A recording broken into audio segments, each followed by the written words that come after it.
Good evening, hello and welcome. You're with the news today. This is your primetime destination. Newsmakers' talking points. Our big talking point is Israel seeking a regime change in Iran. Is the Netanyahu-Trump axis making the world a more dangerous place? My guest tonight, Reuben Azar, is the Israeli ambassador to India. He'll join me in the studio, so we've got lots to look forward to. Okay, but right at the top, beyond the headlines, I want to bring you a quick roundup of what's happening in that ever-escalating Israel-Iran conflict that has enormous implications for India and the world and, of course, the Middle East.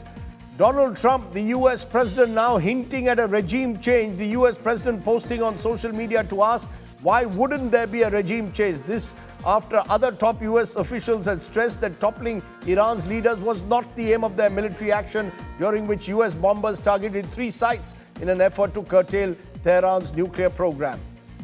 Meanwhile, the Iran-Israel conflict has entered its 11th day, with both countries continuing to trade missile strikes. Israel's defense minister said it will launch an attack at the heart of Tehran, including Iran's notorious Evin prison, while several waves of Iranian missile attacks were reported in Israel.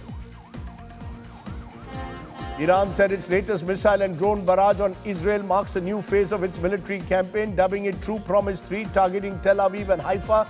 Iranian state media reporting the strikes involved a combination of ballistic missiles and drones. The Israeli military, meanwhile, claimed it had struck 6 Iranian military airports, destroying 15 fighter jets and helicopters, including F-14, F-5 and AH-1 aircraft. The IDF says its strikes also damaged runways, underground facilities at the targeted sites. Meanwhile, global fears are mounting of oil prices spiraling in the wake of Iran mulling shutting off the Straits of Hormuz. Trump has warned against oil inflation. In a post on Truth Social, the US president wrote, "Everyone keep oil prices down. I'm watching. You're playing right into the hands of the enemy. Don't do it."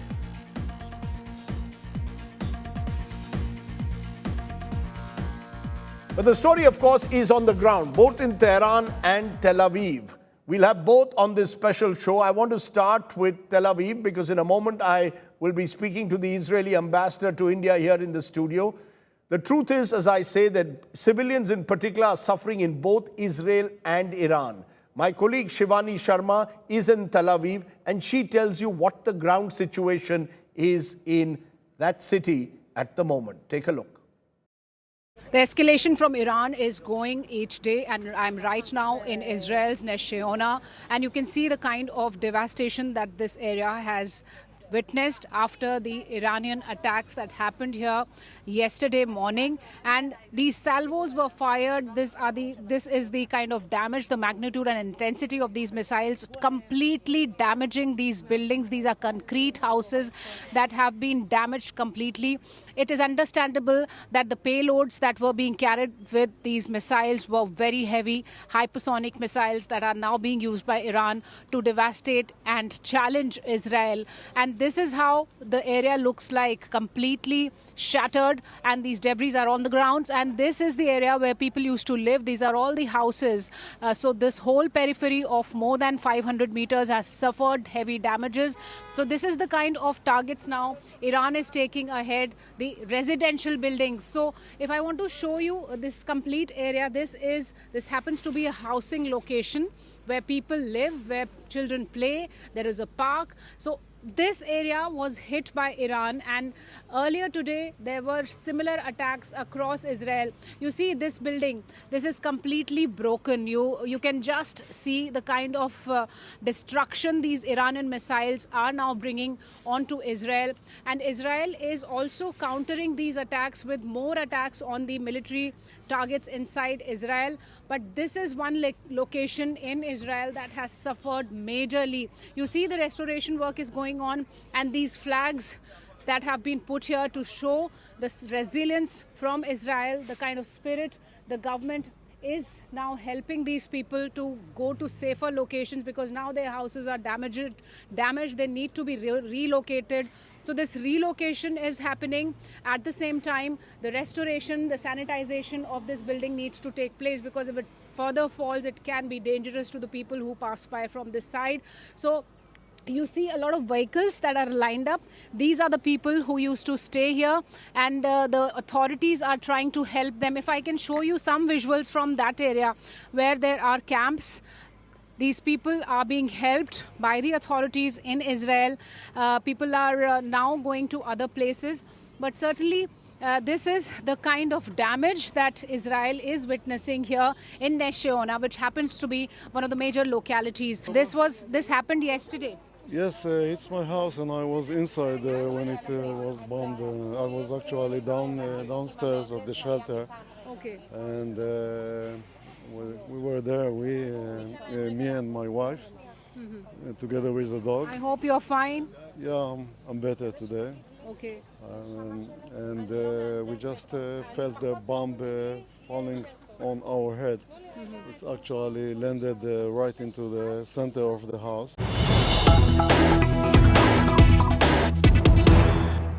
It's over 36 hours removed from the United States striking suspected nuclear enrichment sites in Iran, officially marking the beginning of America's direct involvement in the Israel-Iran conflict. There are several questions now which are swirling in the wind. Questions that need answers, questions that the entire world, including viewers in India, are at the moment concerned about. What does this conflict mean for the Middle East, for regional peace, and indeed for world peace? To answer some of the questions, I'm joined by a very special guest today. I'm joined by Ambassador Reuven Azar. He's Israel's ambassador to India. Thank you very much, Mr. Azar, for joining us Thank you, Rajdeep, in the studio. I want to start by coming to the nub of the point. It's just about 36 hours since America struck Iranian nuclear sites. Have Israel, with their missile strikes, and America with their strikes, put the world in a far more dangerous place than it was just 2 weeks ago?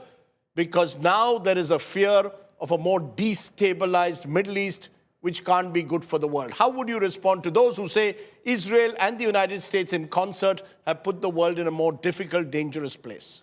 On the contrary, Rajdeep, we have made the world a much safer place because Iran was actually having two plans to exterminate the state of Israel. The first plan was a plan to arm or to create nuclear weapons, and these sites were not suspected sites. They were verified sites in which nuclear activity was happening. The problem was with the clandestine sites that were undeclared. You had a group of criminal scientists that were actually assembling a nuclear weapon, and they were exploiting the time of negotiations. Instead of negotiating in good faith, they were trying to sneak out to a nuclear bomb. So we saved Israel and we saved the world from a nuclear-armed Iran. That's number one. The second reason that we are much safer now is because Iran was developing a huge program of ballistic missiles, Rajdeep, and they possess between 2,000 to 3,000 rockets, and they were building 300 rockets per month. That would take them within 6 years to 20,000 ballistic missiles. That was what they're planning.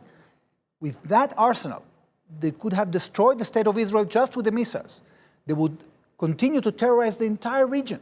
So the fact that Israel systematically took out these capabilities from Iran is making the world a much safer place. You're saying it's making the world a much safer place at a time when the United Nations Secretary General is calling for de-escalation and a ceasefire. Security Council members like China and Russia are calling for a ceasefire. India is calling for de-escalation. Is it not incumbent on Israel now to begin this process of de-escalation? Instead, what we're seeing is more tit-for-tat missile strikes just in the last 24 hours, Mr. Ambassador. So where is the de-escalation? Where is the prospect of a ceasefire? Well, as we speak, the Iranians are refusing to engage in diplomacy. And we have seen the Iranian foreign minister only 2 days ago refusing to engage with the proposals the Europeans have put on the table. But you started, if I may stop you there, Mr. Ambassador, Iran claims they're doing what they are in self-defense because this act of aggression last Friday, 2 Fridays ago, was started by Israel. So Wow. how can you then ask Iran now to engage in diplomacy? Isn't it incumbent on Israel first Well, to take first a of all- call of ceasefire? First of all, we are for negotiations, we are not against, and our Prime Minister has stated that.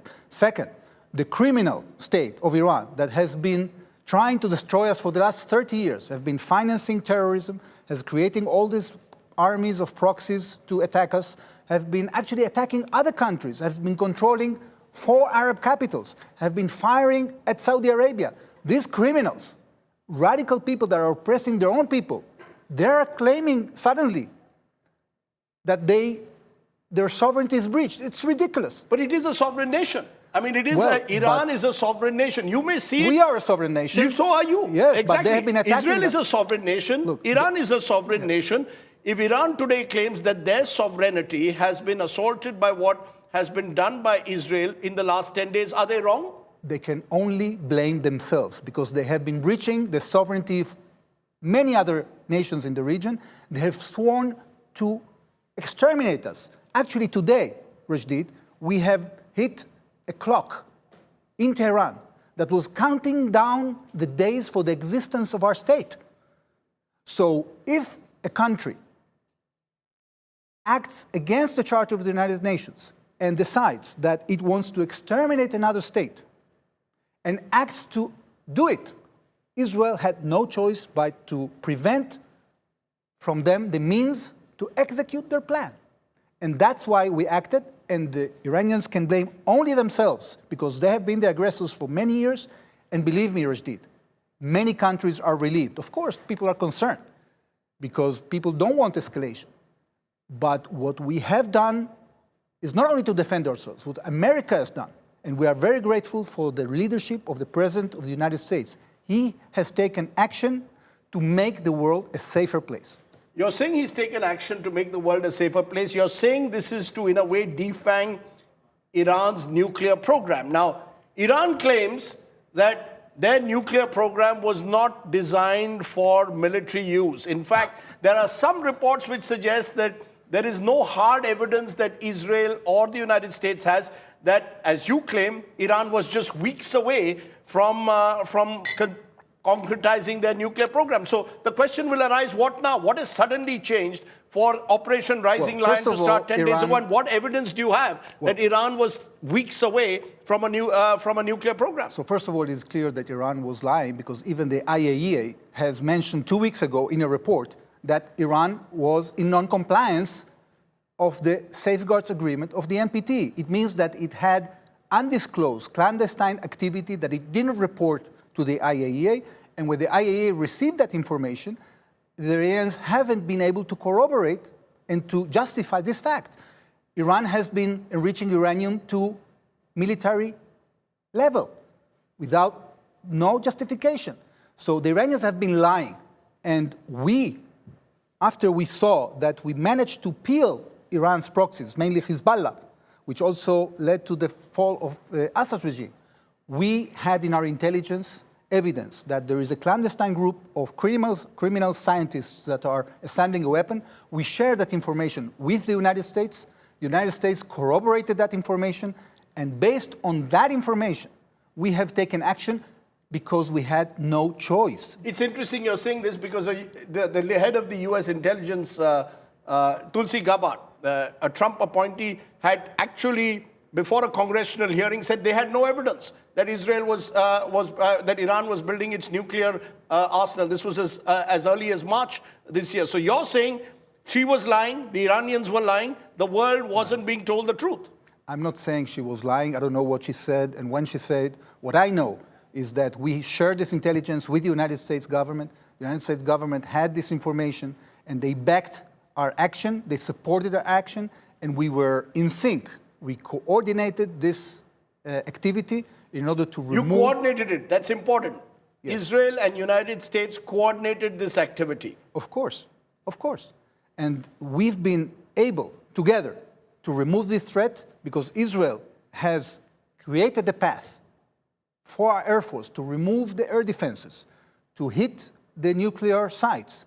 And it has given the freedom for the United States to end this operation by using these bunker busting weapons. But having that used would the complement having used the bunker busting action that weapons, Israel took. having used the bunker busting weapons, Mr. Ambassador, why then is Israel saying we still have unfinished work? Why do the missile strikes continue? The belief was, having used the bunker busting weapons on nuclear sites, surely now is the time for a ceasefire. Well, as I said before, the Iranians have developed two threats. The first was the nuclear one, and the second is the ballistic missile program. Now, we have been able to hit some of their missile ballistic capability, the factories that are producing missiles. We've been going after the launchers. We've been able to hit more than 50% of the launchers. But unfortunately, the Iranians are still firing at Israel with lethal ballistic missiles. They've been able to fire barrages of about 2 dozen of ballistic missiles.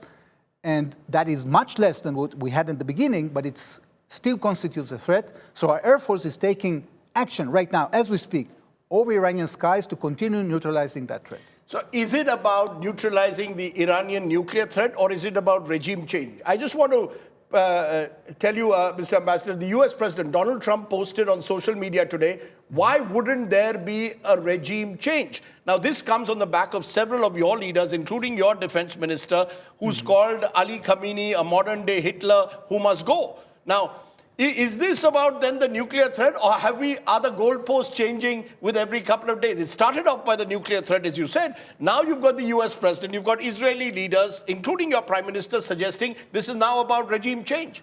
Well, look, we don't have a plan of regime change in our operative plans, okay? The government, the Israeli cabinet, has taken the decision to remove these two threats and to engage in diplomacy in order to have a permanent solution to this problem of the Iranian aggressive conduct. Your defense minister very clearly said that there should be regime change. Now, of course, we would like to see a situation in which the Iranian people are liberated. But it is not our job to do that. It's the job of the Iranian people. It's their decision. So why say it? Why should Israel or the United States call for regime change in Iran? It is, as you rightly said, the decision of the Iranian people. I mean, they are a sovereign nation. They will decide what kind of government they want. It can't be decided by Israel or America. We are not going to decide it. We don't have the plans to do it. We don't have the capability to do it. What we are doing, what we are saying is that this regime that has been oppressing us and the region, has been oppressing their people. We don't have anything against the Iranian people. On the contrary, we have a history of friendship that goes back 2,500 years with the Iranian people, with the Persians. Cyrus the Great emancipated our people and allowed our temple to be built in Jerusalem. We want to re-engage with the Iranian people. We identify, we sympathize, we think that this leader, Khamenei, that has committed so many crimes, he has to go to the dustbin of history.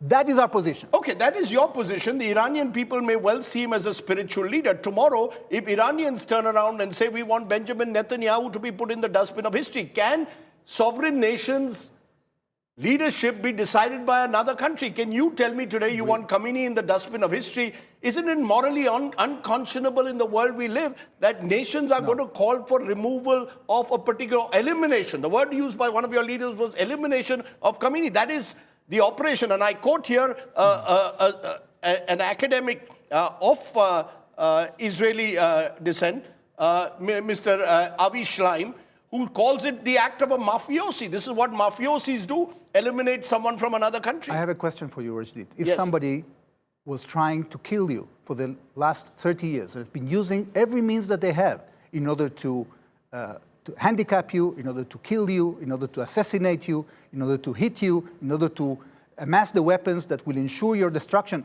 wouldn't you be willing for that person to disappear? But the language being used suggests this is not just about asking someone to disappear, it's actually looking to do a targeted assassination. Now, is that what Israel wants? You started off by saying this was about nuclear strikes because you believe there's an existential threat to Israel. And I repeat, but you moved on to now suggesting... I repeat that Israel doesn't have a plan of regime change. That doesn't have a plan. That Israel would like to see a change of the regime, because that would be that would give hope to the Iranian people. It would give hope for the region in its entirety. So as much as we wish something to happen, it doesn't mean we have a plan to do it. We are a democracy and we concentrate in neutralizing the threats that are threatening our existence. That is what we're doing, and we are signaling to the regime of Iran that if it doesn't change its course, of course it will face more dangers. Are you saying you would do to Iran what happened in Syria? You want a regime change. Assad's regime was removed in Syria. You've taken out the Hezbollah from Lebanon. Is that what Israel wants? Complete dominance, hegemony over the Middle East, where Israel will decide who remains in power and who doesn't? No. First of all, we didn't remove Assad regime. The Assad regime was removed by other forces. We have neutralized Hezbollah because Hezbollah was firing at Israel. We never assassinated Bashar al-Assad, and we don't intervene in the internal matters of other countries. However, when there is somebody that is targeting us for so many years, trying to assassinate us, look, every bomb, every terrorist attack, every missile, every rocket, every ballistic missile, any attack, cyber attack, that Israel suffered in the last 30 years, has an address. That's the Ayatollah Khamenei. You have to understand that. Is that your answer, therefore, to someone like Avi Schleim, who I said is a British-Israeli professor emeritus at Oxford, who says Israel's attack on Iran is an act of aggression, not of self-defense? Who cares about what he says? Who is he? He's a respected academic. There is a lot of global opinion, as you know, which is divided on this issue. There are those who believe that Israel under Benjamin Netanyahu, with this doctrine of peace through war, is pushing the world into a dangerously escalating conflict. He's now dragged the United States into a conflict. This is Benjamin Netanyahu, who for the last 30 years has a single point agenda: I've got to finish the regime in Iran, and he is thereby willing to do whatever it takes. Prime Minister Netanyahu was among the first leaders in the world that signaled the danger of a genocidal, radical Islamic regime trying to possess weapons of mass destruction that would give them the chance to destroy the state of Israel. That has been his agenda, not regime change. Now, what we have to do here is remove a threat, because if Israel succeeds in defeating terrorism and radicalism, the forces of pragmatism will have a chance. We have consistently pursued peace. We have peace with Egypt, with Jordan. We achieved peace with the Abraham Accord countries. We did that because it's in their interest and our interest. And we didn't drag the United States. The United States has a strong leader that knows exactly what is better and what is best for his own country. So blaming our prime minister for dragging leaders of the world is a nice conspiracy theory that has no basis whatsoever. Let me turn you back to October 7, 2023. Many believe that's where it started, the horrific, unacceptable, barbaric terror attack of Hamas in your country, which the world condemned universally. Since then, which is now about 20 months since then, Mr. Ambassador, we've seen Israel launch attacks on Gaza. Now, many believe these attacks are disproportionate. You and I had a bit of a Twitter exchange, which I should tell our viewers. It was a Twitter exchange which began when I put out a tweet, Mr. Ambassador: when Iran attacks a hospital in Israel, it's a war crime. When Israel attacks a hospital in Gaza, it's being justified because terrorists are supposedly hiding in hospital. You responded on Twitter saying you are wrong. Under international law, when a humanitarian facility is used for military purposes, it loses its immunity. I responded by saying killing and starving children has no place in international law or rules-based order either. Moral relativism in times of conflict needs a wider debate, Mr. Ambassador. Sir, you went on to say Palestinians deserve a decent leadership, not terrorists that use them as human shields, nor your moral relativity. Look forward to debate that. And we're debating that. Just look at what has happened since October 7th, sir. More than 54,000 Palestinians, many of them women and children, have been killed in Israeli bomb attacks. As I said, what happened on October 7th, unacceptable. What happened subsequently, or even the attack on hospitals in Palestine, in Gaza, how can you justify that? Well, first of all, your numbers are wrong. Okay, 54,000 is wrong. I'm going by the Gazan Health Ministry. Well, Economist in its monthly, Hamas. Sir, Gazan, that belongs to Hamas. Sir. The Economist, which is respected, has said 1 lakh people have died. In their May report. Let's break it down. Yes. We are not disputing that a lot of people have died. Including women and children. Including women and children. This is a tragic, very tragic situation that was caused by Hamas. Now, out of the quantity that is being quoted that hasn't been able to be corroborated, finally, after a long time, a list of names was released. And what this list is ignoring is several things. First of all, in the last 20 months, many people have died from natural causes, about 10,000 of them. Israel has killed at least 20,000 Hamas terrorists. There was a lot of misfire that was misfired by Hamas and Palestinian Islamic Jihad that caused thousands of people dead. So we have a situation that is very tragic, in which a lot of people have lost their lives, but compared to other warfare scenarios in urban dense areas, the ratio is actually pretty low. It's 1-to-1. In Mosul, for example, it was 1-to-8. For every Daesh terrorist, there were 8 civilians who died. And you know why?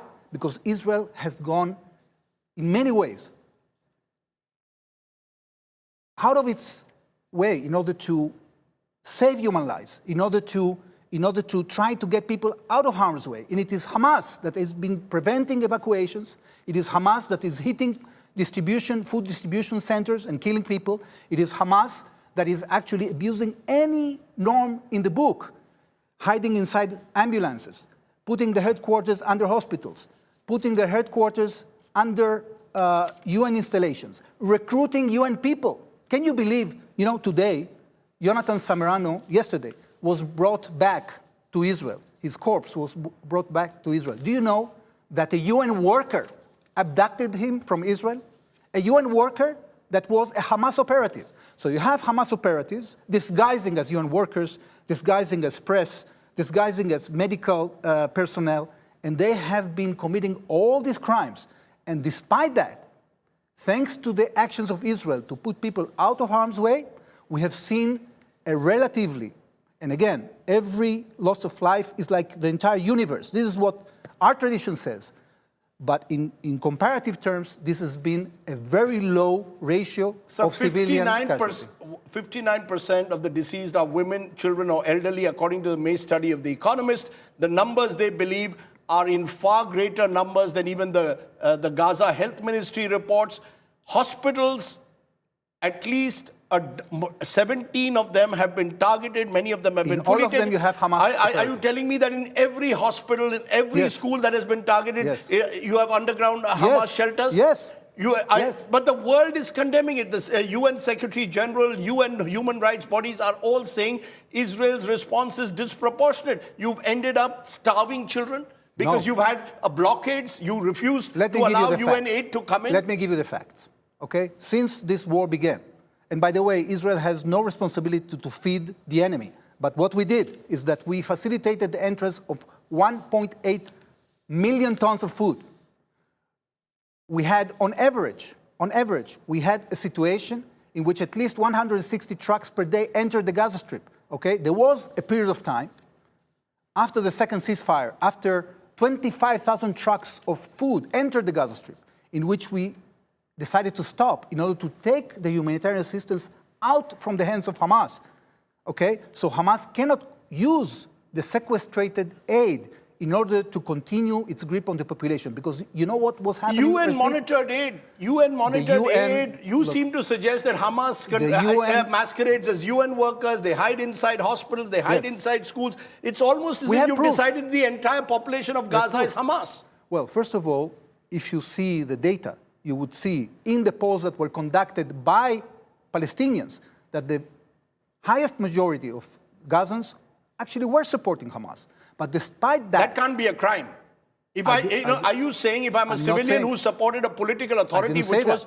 I didn't say that. You said that you don't know whether these people are supporting Hamas or not. No, that they're Hamas, that they're Hamas itself. Okay, so there was support for Hamas, and despite that, we are acting according to international law. Look, we have lawyers that are approving each and every strike in the Gaza Strip. Every strike has a military purpose, okay? Every strike in the Gaza Strip has a military purpose. And damaging, destroying more than 90% of the school and university buildings in Gaza, destroying more than half of the religious cultural sites in the territory, you're telling me as a military purpose, Mr. Ambassador? Absolutely, because you had terrorists that were hiding there and building their command and control centers. And we had no choice but to act in order to defend ourselves. So you have a situation in which Hamas has sequestrated the future of the Palestinians. We have to do something to change that, because for the last 17 years, we have left completely the Gaza Strip in 2005. And only after a few months, this radical organization took over, and they radicalized the population for 17 years. They sequestrated everything they can. International organizations couldn't operate in the Gaza Strip without cooperating with Hamas. So now, at last, we have a hope that we'll be able to get rid of Hamas, that Hamas will leave the Gaza Strip, that the Palestinians will have a better future. They deserve a better future. We want to have a future of friendship with the Palestinian people, but you cannot achieve it when you have a radical organization that the only thing they care about, Golda Meir said once that we will have peace with the Arabs in the day they love their children more than they hate us. Unfortunately, Hamas hates us more than they love their children. As we come to conclude this, and we can debate Hamas also on another day, Mr. Ambassador, but the truth of the matter is, whether it's with Hamas or whether it's now in Iran, it seems as if Israel has anointed itself the role of some kind of a guardian of the Middle East, and using thereby its weaponry, using support from the United States to virtually dictate what happens to people in the Palestinian territories or indeed in Iran. Isn't that again morally unconscionable for a country to use war as a threat, as a bully, to virtually try and intimidate and oppress other peoples? Well, this is what for years Israel said the world had done to you, especially during the Second World War. So let me answer. Israel was attacked on the 7th of October. Israel was attacked by Iran. What Israel did is a very natural thing. We defended ourselves to get rid of this ring of fire that Iran created around us. And by doing that, believe me, Rajdeep, we did not only ourselves a favor, we did a favor for the entire region, because the Iranian regime was terrorizing entire states. And we have actually cooperation, intelligence cooperation, military cooperation with many countries in the region that actually now, following the Abraham Accords, are working together with the United States to defend the skies of the Middle East. So when some of these Arab leaders, or the Arab street certainly says that Benjamin Netanyahu is the reason for this destabilization, some of them even virtually go to, virtually accuse him of genocide. And this is not my words, these are words which are put in by global Western observers. How will you respond that your prime minister is being accused on the Arab street, or indeed even in some Western political commentary, of practicing genocide?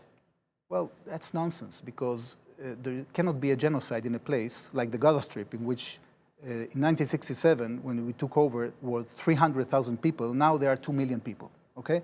There cannot be genocide in Jerusalem. There were 30,000 Palestinians, and now there are 400,000. So that is maybe in reverse. So all the people that are using these terms, genocide, they don't have a clue what they're talking about. They're just sending accusations that are completely based. That he's a warmonger who's now pushing, as I said, and we come back to where we started, with this Iran-Israel conflict, pushing the world closer and closer into a wider war. Take it from me.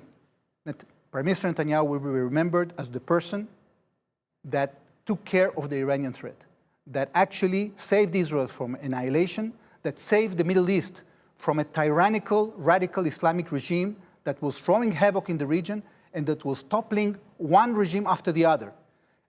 Now, the Arab world has a chance. You have two capitals that now back in the Arab world. They were under Iranian control. That's Lebanon. You have now a future for Lebanon.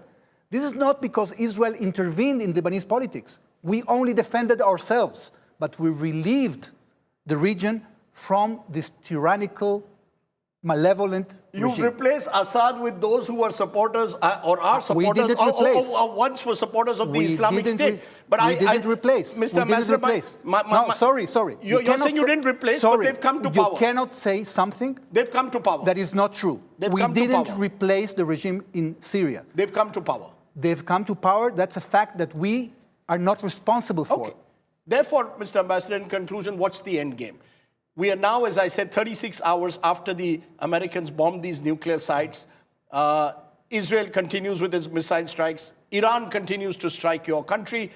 What is the end game? Is there an end game in mind? Will we see a ceasefire sooner than later, or are we in for a protracted conflict? Well, if you check, you will see that among the aims that were devised by the Israeli cabinet, the last item is a diplomatic solution. So yes, we seek a diplomatic solution in which Iran will finally take a logic path of, instead of belligerence, a diplomatic solution after you've launched this concerted military attack. We were in danger of extermination. You have to understand that. I said that at the outset. We seek a diplomatic solution in which Iran will stop its aggression, not only towards Israel, but towards the region, and we will be sure that we can engage back to our lives. Are you hopeful of that? Are you hopeful, Mr. Ambassador, that within the next few days we could see that? Because Iran could escalate it by blocking the Straits of Hormuz, by cutting off oil supplies. Russia and China seem to be supporting, at least in the United Nations Security Council, Iran. Is that a concern? First of all, I haven't seen any country supporting blocking the Straits of Hormuz. Number one. Number two, they're supporting the idea of a ceasefire. Number two, thanks to the actions of Israel, the capability of the Iranians to launch a renewed attack against other nations of the region, including the assets of the Americans in the region, has diminished substantially. And therefore, I'm very hopeful that either we will be able to get to a diplomatic solution, and we are ready for that, or the alternative would be that the Iranians will continue suffering from very heavy losses. So the path forward is a path that can create peace if the Iranians reverse their policy. Okay. Mr. Ambassador, it is not often that a journalist and a diplomat engage in a kind of Twitter battle, but yet, just 2 days later, the ambassador comes to the studio and answers every question. I really appreciate that, because I think that is true democratic spirit at work, and you've taken all my questions on the chin and hit me back with a few more, but good to have you in the studio, and I think the world hopes sooner rather than later that peace returns. I don't think we want to see civilian casualties get caught in the crossfire between Iran and Israel, including in your country, I may say, Mr. Ambassador, or indeed in Iran. So there you have the Israeli ambassador to India, Reuven Azar, joining us and taking every question that we had thrown at him. He'll join us, I'm sure, in a few weeks' time, or maybe in a few days, because this is a rapidly developing situation. Thanks for watching. Stay well, stay safe.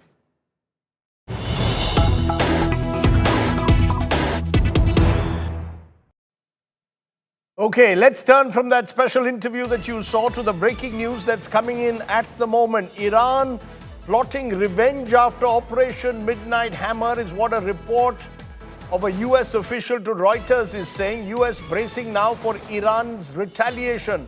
The report in Reuters says Iran could hit back at the US in 1 or 2 days, quoting unnamed US officials. So clearly, Iran at the moment is not backing down. If the US thought that Iran might back down, well, that's not happening, at least for now. What then will the United States do? Joining me now, John Rossomondo, defense and counterterrorism analyst in Washington, D.C. Appreciate your joining us, John.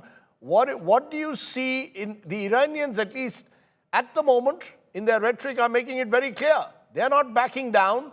Is the United States, in your view, ready for another prolonged conflict, if it is to be that, in the Middle East? Well, I think the United States wants to keep the attacks like we saw over the weekend to a minimum. I think that we're getting ready for terrorist attacks inside the United States. Kristi Noem, our Secretary of Homeland Security, issued a memo this morning telling Americans to be on alert for terror attacks and issuing a bulletin across the country. I think that you could end up seeing attacks by the Iranian-controlled militias in Iraq against American forces in Iraq and in Syria.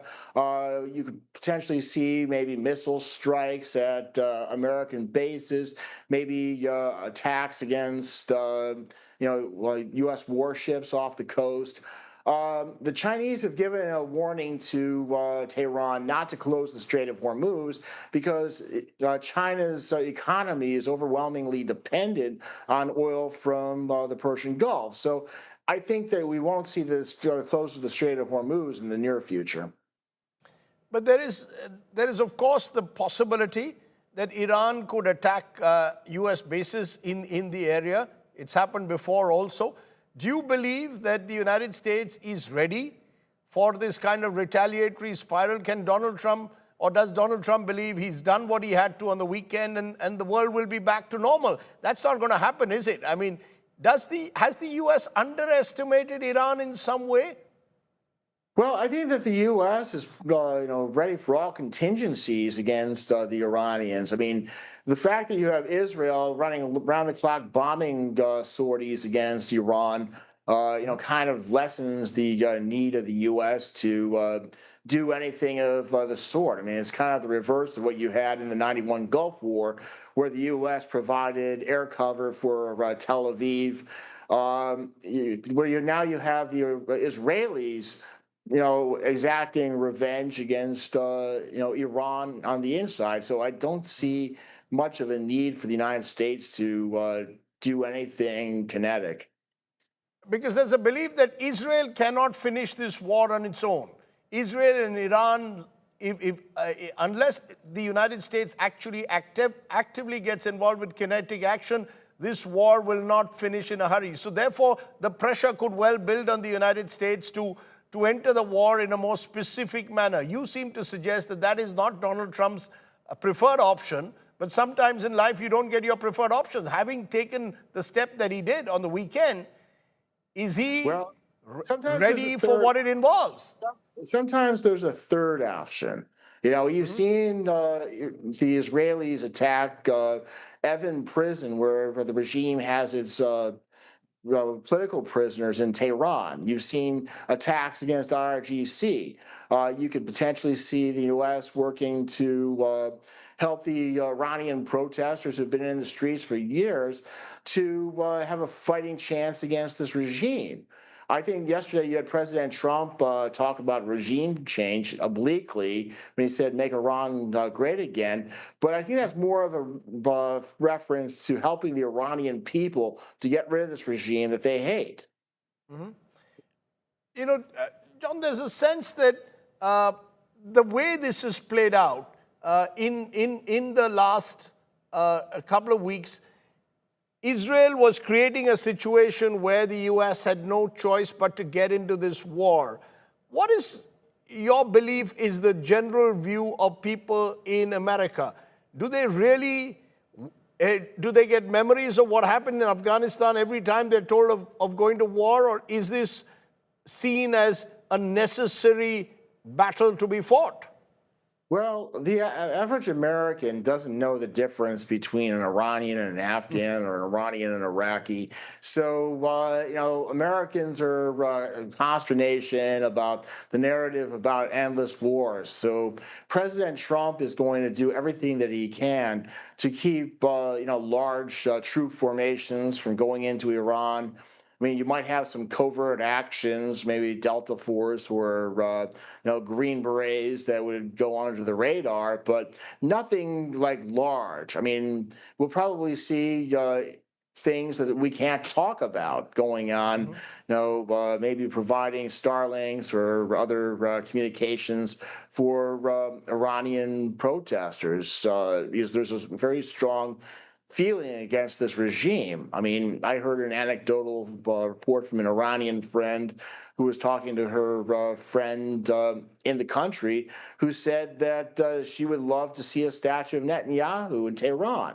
So I think that says that we don't need to be the one boots on the ground, help the Iranian people to be their own boots on the ground.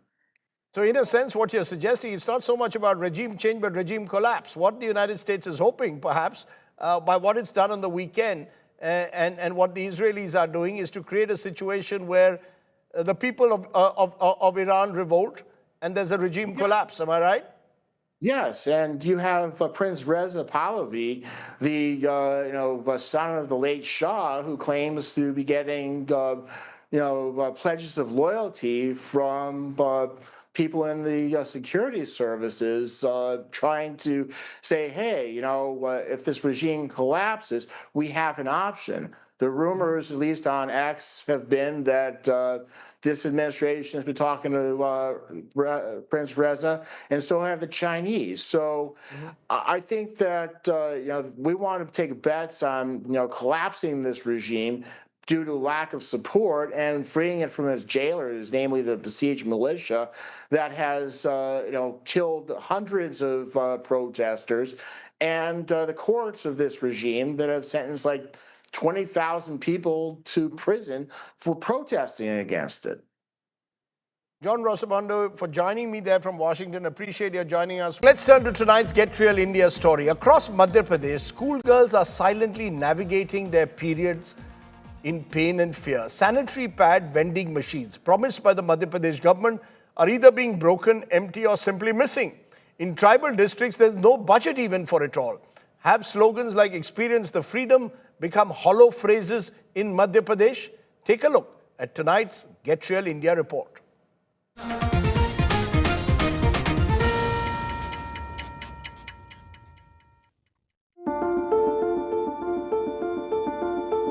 At Bhopal's Sarojini Naidu Government Girls' School, with over 1,300 students, the only vending machine sits locked in the staff room. It needs a 5 rupee coin, turning a basic need into luxury. So I have a 5 rupees coin with me. Let's try that if we get the sanitary pad after inserting this coin here. And this is the coin. I am inserting this coin here and I am pressing this button. But as you can see, nothing is happening right now here. And it has been said that we have to wait while the pad comes out. And this is the area from where the pad comes out. But this machine right now is not working. Schools often rely on NGO donations or the Red Cross Society Fund, a 20 rupees fee collected from every student.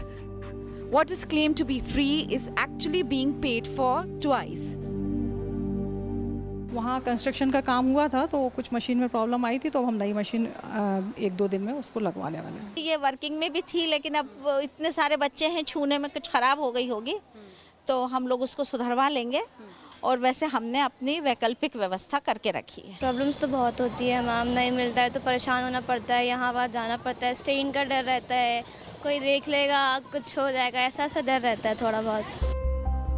Last year, the state gave girls 300 rupees annually to buy pads.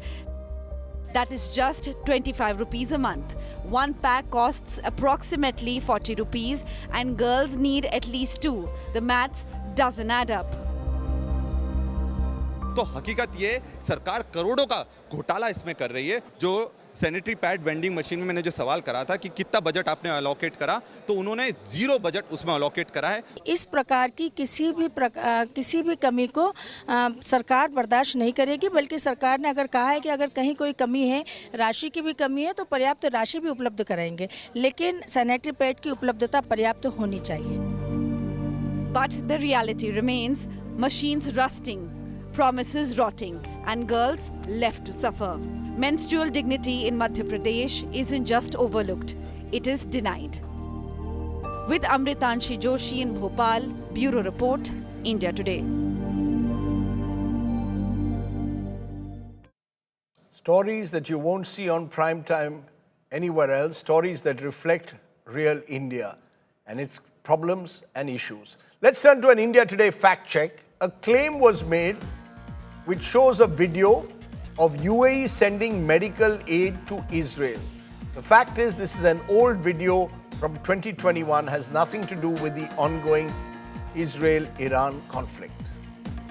Okay, let's take our good news today story now. Imagine forgetting your name, your family, your home, and waking up in a place full of strangers.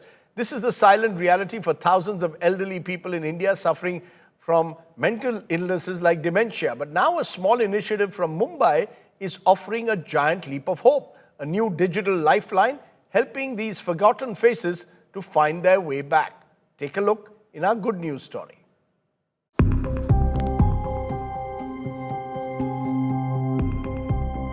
Every year, over 1 lakh elderly people go missing across India. Many of them suffer from dementia and are never able to return home. But now, a heartwarming initiative in Mumbai is aiming to change that.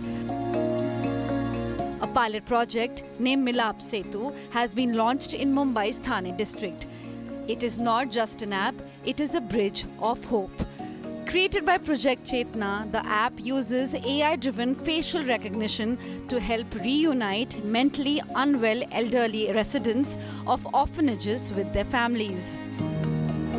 कभी कभी बहुत बार हमने ऐसे देखा है कि भारत की बहुत सारी महिलाएं अनपढ़ होने की वजह से ट्रेन में बैठ गई गुस्से गुस्से में और फिर कहीं चली गई, फिर उनको वापस जाने का रास्ता नहीं पता चला।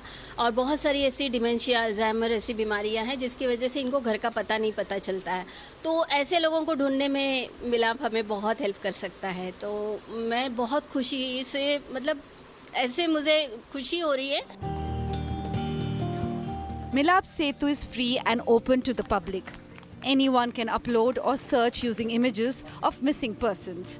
It is a government-registered platform, safe, reliable and deeply humane. ये है AI का सोल्यूशन जो हमने अपने सिस्टम AI के मॉडल को फेस रिकॉग्निशन पे ट्रेन किया हुआ है। फेस रिकॉग्निशन के थ्रू फीचर्स मैच होंगे फेस में और उस तरह से वो फेस मैच होगा और उसकी फैमिली को वो वापस मिल जाएगा। ये जो मुहिम है हमारी अकेली मुहिम नहीं, हम सबको मिल करके इस मुहिम में आगे बढ़ना है और लोगों को उनकी फैमिली से मिलवाना है। From silence and separation to reunions and recognition, Milap Setu is a digital lifeline for the forgotten. With Dharmender Dubey, Bureau Report, India Today. Lots of good things that happened in this country.